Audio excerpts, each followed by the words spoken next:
عنوان ہے سفید پیراشوٹ۔ مجھے سفید رنگ اس حد تک پسند ہے کہ میں نے کبھی زندگی میں کوئی دوسرا رنگ پہنا ہی نہیں، یا یوں کہہ لو کہ جب سے ہوش سنبھالا تب سے میرا بچپن کتنا رنگین گزرا اس کا مجھے علم نہیں۔ ہاں، جب سے میری ماں نے مجھے سفید پیراشوٹ کی کہانی سنائی، انہوں نے اس رنگ کو میرے اندر جیسے جمع سا کر دیا تھا، پیسٹ کر دیا تھا، اور وہ اتنا پختہ رنگ چڑھایا کہ پھر میں زندگی بھر سفید رنگ میں ہی اپنی دنیا بسا بیٹھا۔ جب میں 3 سال کا تھا تو میری ماں، میری پیاری ماں جس کی ہلکی ہلکی شبیہ میرے ذہن میں ہے، ان کا چلنا، اٹھنا، بیٹھنا، آواز دینا، پیار کرنا، میرے کپڑے بدلنا، میری ضدیں پوری کرنا، میرے کالے ہوتے دانتوں کی فکر، ہر صبح برش کراتے وقت سمجھانا، اگر میرا شو نکل جاتا تو صبح صبح مجھے نہلا دھلا کر تیار کرنا، یہ سب مجھے ہلکا ہلکا یاد ہے۔ شکل اس لیے نہیں بھول پایا کہ زمانہ کیمرے کا تھا۔ ہاں، تو جب میں 3 سال کا تھا کہ اچانک ان کی طبیعت خراب رہنے لگی۔ اب وہ اکثر کام کرتے لیٹ جایا کرتی، پھر وہ جلدی جلدی ڈاکٹر کے یہاں جانے لگی۔ کبھی ان کے ہاتھ میں سوئی لگی ہوتی تو کبھی سر میں پٹی بندھی ہوتی۔ رفتہ رفتہ وہ لگاتار بستر پر رہنے لگی۔ میں اور میری بہن جس کی عمر 5 سال کے قریب رہی ہوگی، اب ہمیں کبھی دادوں اور کبھی نانوں کے یہاں رہنا پڑتا۔ اب جب بھی ممی کی طبیعت بہتر ہوتی اور ہم دونوں کے قریب ہوتی تو وہ ہمیں کوئی نہ کوئی کہانی ضرور سنایا کرتی، کبھی جنگل اور جانوروں کی، کبھی پریوں کی، کبھی فرشتوں کی، کبھی نبیوں کی۔ پھر انہوں نے ایک بالکل الگ اور مختلف قسم کی کہانی سنانا شروع کر دی، جس سن کر میں اور میری بہن بہت حیران ہوئے۔ وہ کہانی انہوں نے پھر ہر روز سنانا شروع کر دی اور ہم جیسے اس کہانی کے کردار بن گئے۔ اب ہم وہ کہانی ممی کو سنایا کرتے تھے۔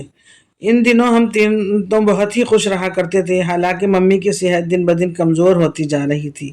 اب انہیں کئی دن ڈاکٹر کے یہاں رہنا پڑتا تھا، لیکن جب بھی ان کے قریب جاتے مسکرا کر ہمارا ذہن بدلنے لگتی اور باتیں کرتے کرتے کسی نہ کسی طرح ہماری باتوں کا اختتام سفید پیراشوٹ والی کہانی پر ہوتا۔ ہاں، اس میں دلچسپی پیدا کرنے کے لیے ممی ہر روز کچھ نئی بات شامل کر دیتی۔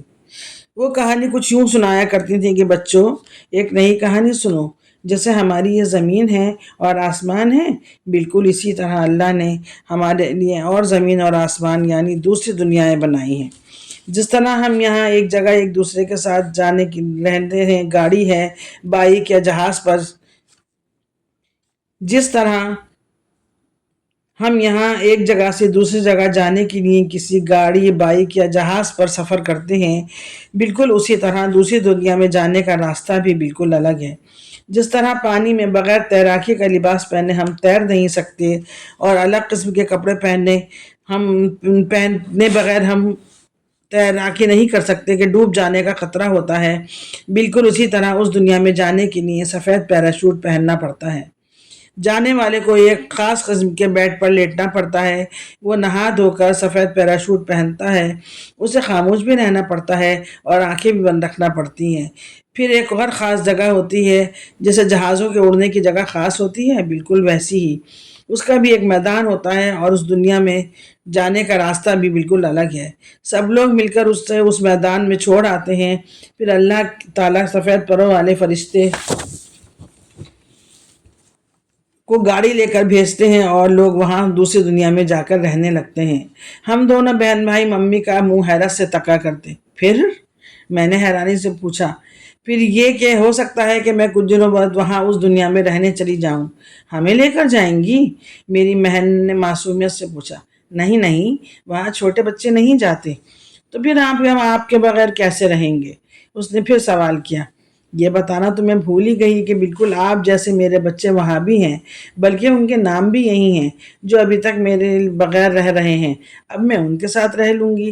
آپ لوگ پاپا کو تنگ نہیں کرنا، رونا دھونا بالکل مت، اور جو میں سمجھاتی ہوں اسے یاد رکھنا اور اچھا انسان بننا، خوب پڑھنا لکھنا، بڑا آدمی بن کر دکھانا۔ میں وہاں کی دوربین سے دیکھتی رہوں گی، ہو سکتا ہے آپ لوگ اچھے بچے بنے رہیں تو میں واپس آ جاؤں، پر میری ایک شرط ہے، اس بار میں شکل بدل کر آؤں گی۔ کیوں ممی، ایسا کیوں؟ یہ بھی تو دیکھنا ہے کہ میرے بچے مجھے پہچانتے ہیں کہ نہیں۔ وہ مسکرا کر ہمارے پیٹوں میں گدگداتی تو سمجھ گئے نا، میرے دوبارہ آنے پر مجھے اچھے بچے بنے ہوئے ملنا اور کھا پی کر تھوڑے بڑے بھی ہو جانا۔ اشو، تم تو منہ سے نکال لینا، بڑے ہو جانا پاپا کی طرح۔ وہ پھر گدگداتی، اور ہاں یہ ٹاپ سیکریٹ ہے، ابھی کسی کو بتانا مت۔ وہ ہمارے کان میں پھسپھساتی اور پھر سینے سے لگا کر بھیج کر پیار کرتی۔ جب وہ ہمیں الگ کرتی تو لگتا کہ روئی ہیں، لیکن وہ تو مسکرا رہی ہوتی تھی۔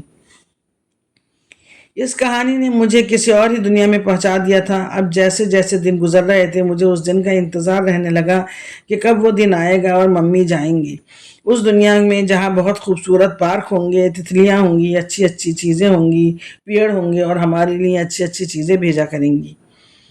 آخر وہ دن بھی آ ہی گیا۔ ممی نے ایک دن اچانک ہی آنکھیں بند کر لیں۔ ان کے ہاتھ کی لگی ہوئی سوئی نکال دی گئی اور ایک سفید چادر انہیں اڑا دی گئی۔ میں نے چپکے سے اپنی بہن کے کان میں کہا، کیا ممی آج دوسری دنیا میں جا رہی ہیں؟ اس نے مجھے دیکھا اور کہا، لگ تو رہا ہے، لیکن کسی کو بتانا مت، یہ ٹاپ سیکریٹ ہے، ممی نے منع کیا تھا۔ تو پھر سب رو کیوں رہے ہیں؟ اور کیا آج ہمارے گھر ممی کے جانے کی دعوت ہے؟ پتہ نہیں، اس نے کندھے اچکائے۔ دادی نے مجھے بلا کر سفید کرتا پاجامہ پہنایا اور بڑے پیار سے سمجھایا کہ اشو بیٹا، ممی اللہ میاں کے پاس جا رہی ہیں، اب نہیں آئیں گی، انہیں پیار کر لو اور دیکھ لو۔ پتہ ہے، مجھے سب پتہ ہے، ممی نے مجھے سب بتا دیا تھا۔ میں ان کا ہاتھ چھڑا کر بھاگ گیا کیونکہ مجھے لوگوں کے ہجوم سے گھبراہٹ ہونے لگی تھی۔ پھر وہ سب ہونے لگا جو ممی نے کہانی میں سنایا تھا۔ کئی گھنٹوں کی تیاری کے بعد انہیں سفید لباس، جسے وہ دوسری دنیا میں جانے کا پیراشوٹ کہا کرتی تھی، پہنایا گیا اور لوگ اکٹھا ہو کر انہیں اس میدان میں لے آئے۔ میں بھی پپا کی انگلی پکڑے ساتھ ساتھ تھا۔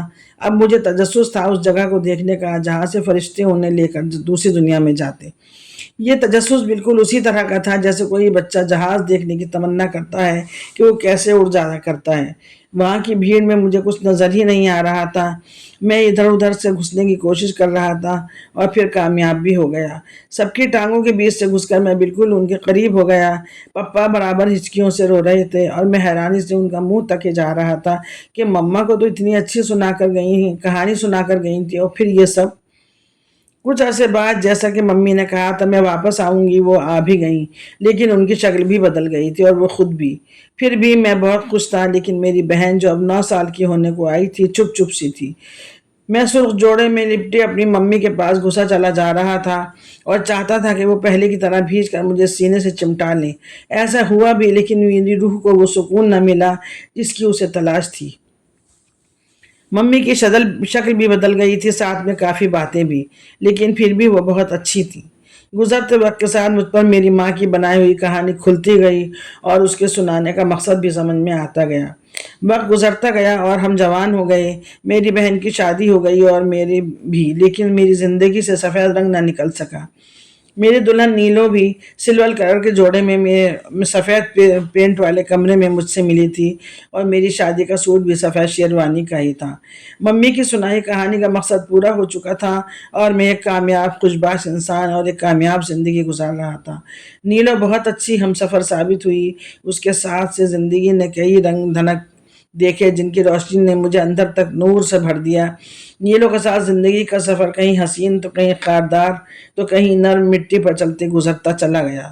سب کچھ بہت اچھا تھا۔ میری زندگی کی شاہراہ اسے ہم سفر کے ساتھ رنگین تھی، لیکن پھر بھی اس سفید رنگ کو اپنی زندگی سے نہ نکال سکا۔ سفر کی مسافت کے بھی 40 پڑاؤ گزر چکے تھے۔ اب نہ جوانی رہی تھی اور نہ پورا بڑھاپا، لیکن سفر ابھی باقی تھا کہ ایک دن اچانک ہی نیلو میرا ساتھ چھوڑ گئی۔ ممی کی سنائی کہانی میرے گھر میں پھر شروع ہو گئی اور میری آنکھوں کے سامنے 65 سال پرانی کہانی ریل کی طرح چل پڑی، اور میں اپنی نیلو کا پیراشوٹ نکال کر اسے باہر دے آیا۔